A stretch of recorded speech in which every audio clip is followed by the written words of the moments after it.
Na yan? Yan. Nagurikam ng manok.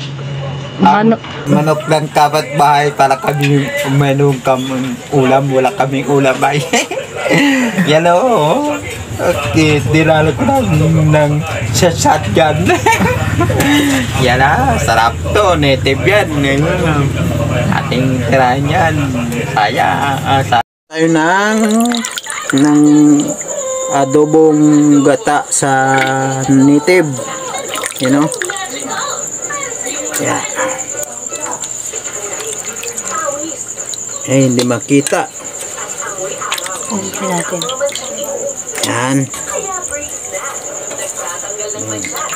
Yan. Okay. Meron po.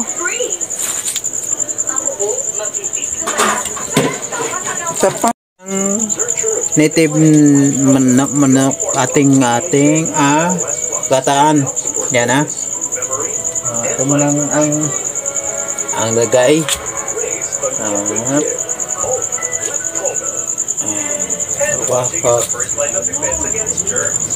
Yan. Luya. Tapos tandad. Tapos bawang. Tapos sibuyas. Yan. Para masarap. Tapos lagyan natin ang gata.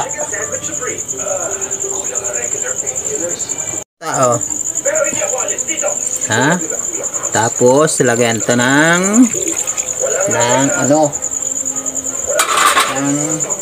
nasa yung yan po yung asin lang may asin tayo yan ang asin kulang pa Nausok-usok pa. konti ang asin Nausok-usok pa. wala tayong mahirap ng mahirap walang asin. Yan, hintayin natin ng kumulo mamaya ulit. Hintayin mo ang pagkakulo.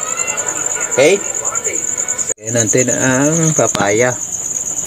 Yang native David papaya din. Yung yung tubig na sama.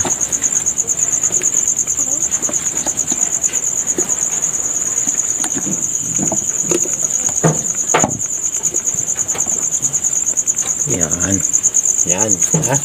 And then lang ulit lagyan natin pangalawang gata para lasa ang native na dilig. Tapos lagyan natin ang ating sibuyas ng dahon para mas masarap. Yan. Tapos haluin kami yan mamaya. Lagyan na natin ng pangpapalapat na tulong gata to. Yan ang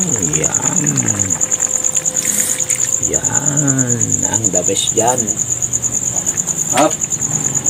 Yan talaga ang the best dyan, yung huling gata. Yan, hintayin natin para lapot natin. Dyan ang pinaka masarap. Yan, hintayin natin ang maluto. Lapit na pong maluto. So pwede na tayo mag-eat. Malapit na po, kamping oras na lang. Sandali. Sarap. Talagang native na native. Yan. Mamaya po ulit pagka konti ng sabaw. Luto na kasi nagmantika na siya. Yan. Sarap. Pati yung laman naglewa daw sa buto. Yan. Yan, nalagay natin sa mesa naman para makain tayo. Okay, tara na. na. Tayo makain na ng hapunan. Alas 2 ng gabi. Yan, kasama ating bigan natin. Okay, maka tayo ng native manok ng gata. Salamat mo. Bye-bye.